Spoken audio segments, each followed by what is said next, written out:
God bless you, bro. Robert. Today I'm gonna be talking about the speaking test. For question number one, it says that some people enjoy living in a location that has a warm climate all year. Other people like to live in a place where the seasons change. Which type of climate do you prefer and why? And use the specific reasons and examples to support your opinion.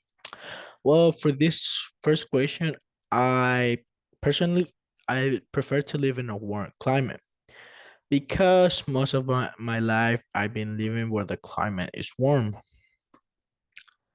I've have also been to countries where there are four seasons in which I did not like at first because it was not normal for me for the climate to keep changing fast. But once I started getting used to it and feeling the climate change, it got pretty normal to me because you start getting used to it.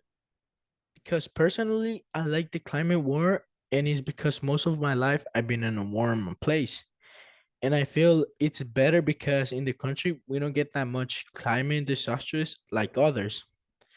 And in the country that we are, we usually get, let's say, two seasons, which is, well, it's mostly hot in here, but there's like once in a year there's a season where it starts raining a lot. I mean, like I said, I personally like the warm season, but it is really nice to have a time in the year where it rains a lot because you can enjoy doing other things in that time of the year. For question number two, says that the students expresses her opinion of the policy for reimbursement, report her opinion and explain the reasons that she gives for having that opinion. Well, this question talks about a new policy established in a school. As we can see, the woman said that she does not like the new policy because it's too rigid. And this policy is rigid because many other people have, let's say, many other people have another reasons or emergency or situations, and that they would like to request a fund to not continue. And you can totally understand this because as she mentioned, as the woman mentioned, that there may be a student that has a mom but really sick and has to drop out, and and uh, and the school won't refund the money the refund it because it's not about the rules that they applied in the new policy, but it's still an emergency that happened to him or her. And this reason that the policies are, and as you mentioned, as she mentioned, the reasons that the policies are for serious injury, death, or of a family member or a military duty, you can request a full refund. But I personally think that the idea that she gave, not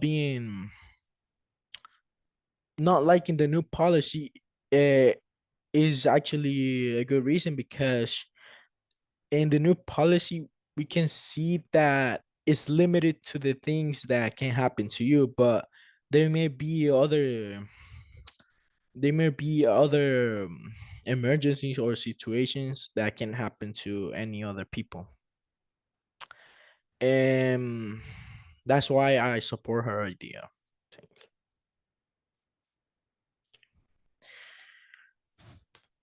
For question number three, it says that define a ballot and then explain why Barbara Allen can be classified as a ballot. Well, in this question, it talks about ballot, and I have to explain why Barbara Allen can be classified as ballet when as ballet. Well, to start, a ballad is a poem that tells a story and is using music. Usually, it's using in music. Um, Usually the story is unknown origin, and a number of versions may be found for one song. Also, we can mention about the ballad that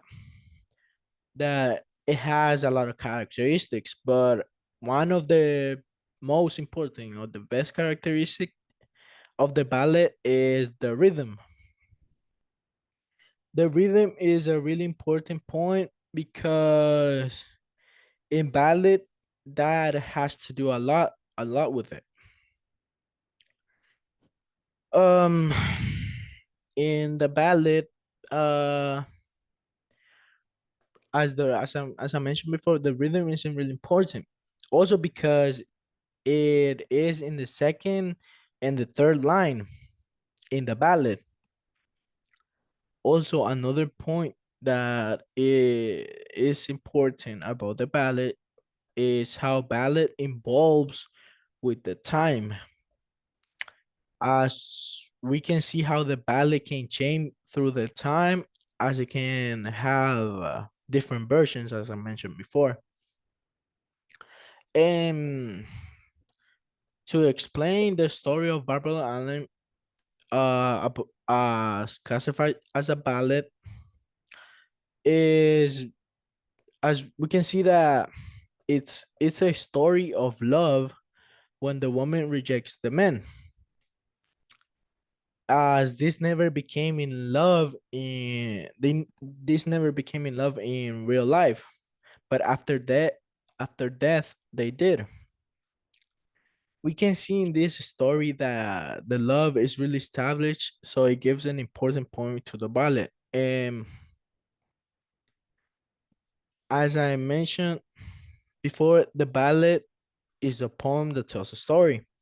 And in Barbara Allen, we can tell this story pretty easily with classifying as a ballad because of all of their characteristics. Now, on question question 4, it says that using the main points and examples from the lecture, describe the kind of information that ultrasound can provide. And then explain the way that ultrasound is used in medical diagnosis.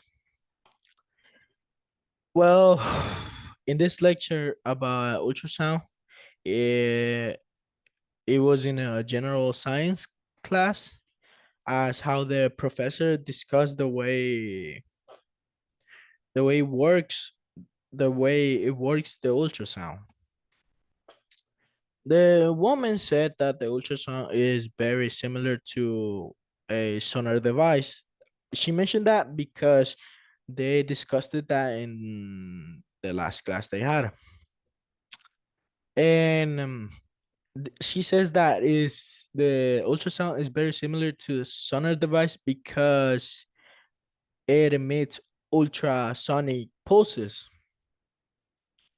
And that's one of the characteristics about the ultrasound.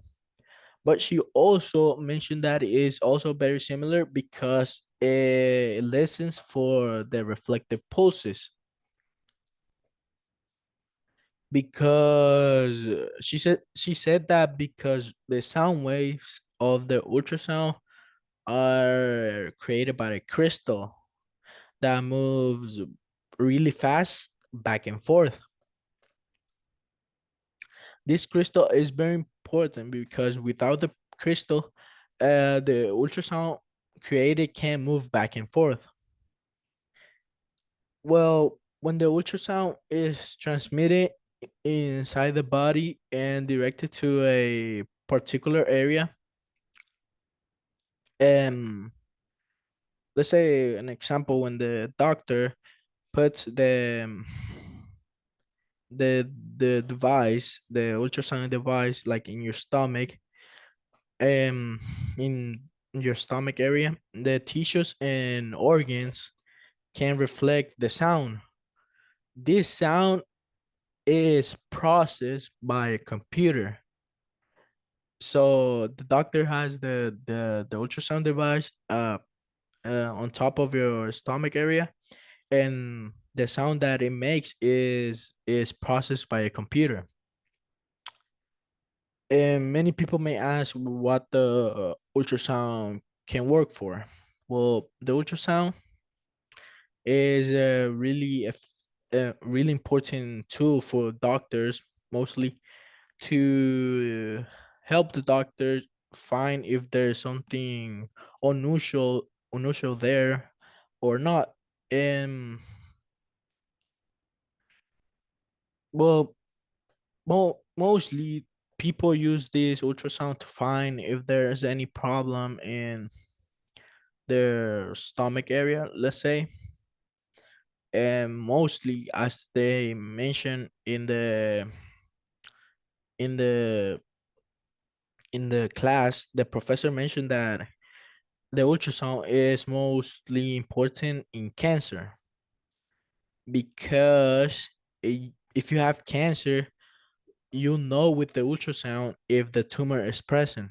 Not also that, the professor also mentioned that the ultrasound is very important to to know the size of the fetus. So for the women that are pregnant, it's easy to from the ultrasound to see how the fetus is growing or if there's a problem with the fetus. That's all. Thank you.